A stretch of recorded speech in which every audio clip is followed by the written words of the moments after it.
Welcome back, everybody. I should. First of all, how sick is this playmat? You will need to zoom in yourselves, but there's like secret text in the playmat. I might do close-up. So I asked Paul Timmy on Twitter to show you some close-ups. There's some Easter egg text in here, like there. Just got back from a skirmish at Blood Rush. Tall Timmy and I both top 8'd. That was fun. We didn't face each other. He came second. He would have won if he if he did a misplay, but you can go watch that on his channel. With Kasai, it was fun. Top 8. I won a call for Lexi for myself. I got one more skirmish to go. Ooh, Beast Within. Pack 1. Yeah, one more skirmish to go in Wollongong at a store called Grimdark. I've never been there before. If you're Australia or New South Wales based, you'll know where Wollongong is. So it'll be my first time tomorrow. What did I have? I had some topics to talk about today.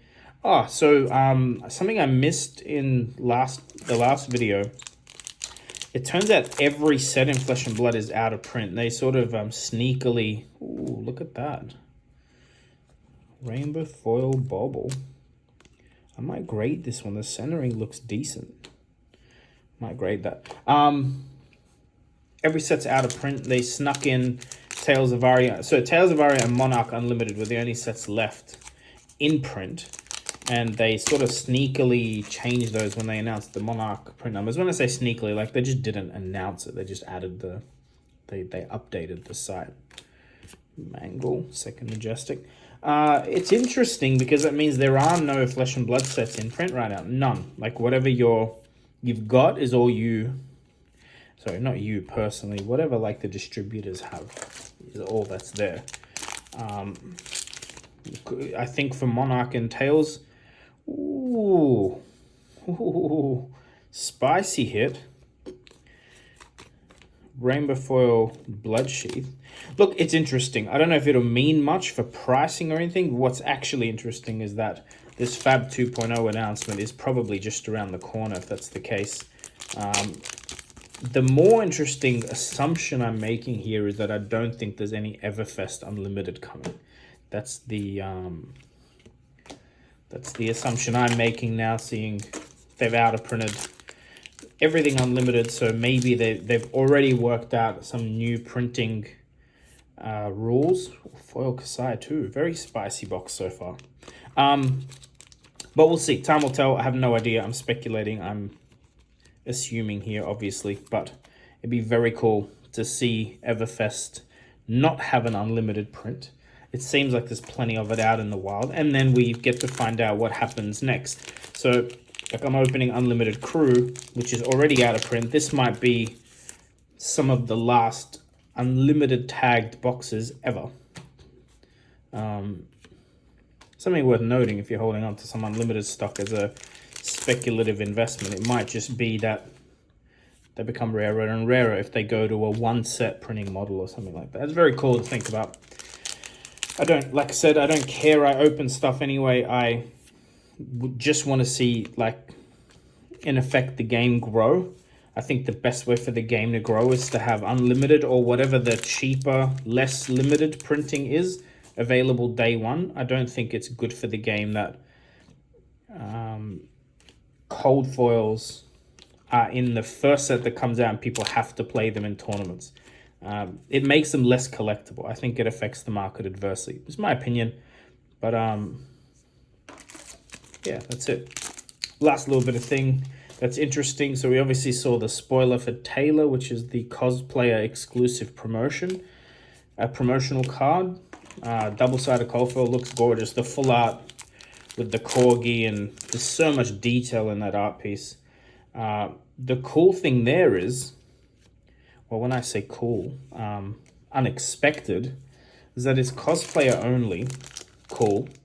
But then they've also confirmed today that you have to be invited as a cosplayer, meaning you can't just get one by dressing up at an event. You have to be like Formally Invited, which makes these a very, very rare card, because I don't expect them to have hundreds or thousands of cosplayers officially recognized or invited.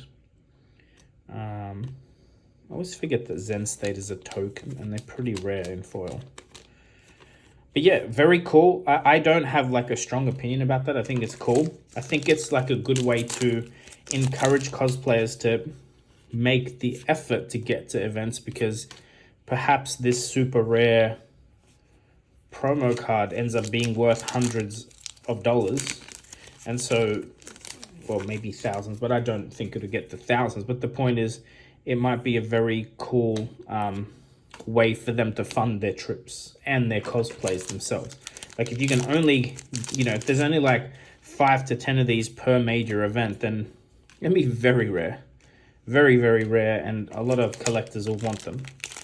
There's a lot of completionists out there that do want master sets. They want one of every promo kind of thing, and they will dig deep for a card that only gets given out to like 5 people every major event, if you know what I mean.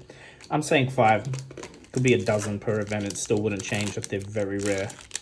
And Pro Tour, I'd expect to maybe see a dozen or so cosplayers, but that means there's like a dozen of those promos to 2,000, maybe more people that turn up to the Pro Tour. So it's cool to think about. What I want to know is when LSS are going to do a content creator promo specifically. Maybe the This Round's on Me playmat is an example of that. I have been asked to sell that because they're not available to anyone and only content creators got them as far as I know. But it'd be cool to have like a promo card. I mean, I wouldn't sell mine, but right now when content creators get sent stuff, it's not to sell. You know what I mean? It's to usually promote the channel and give away to people that watch, etc. Some people put a paywall in front of that. I don't like that. A pretty good box. This is box 2 of the case.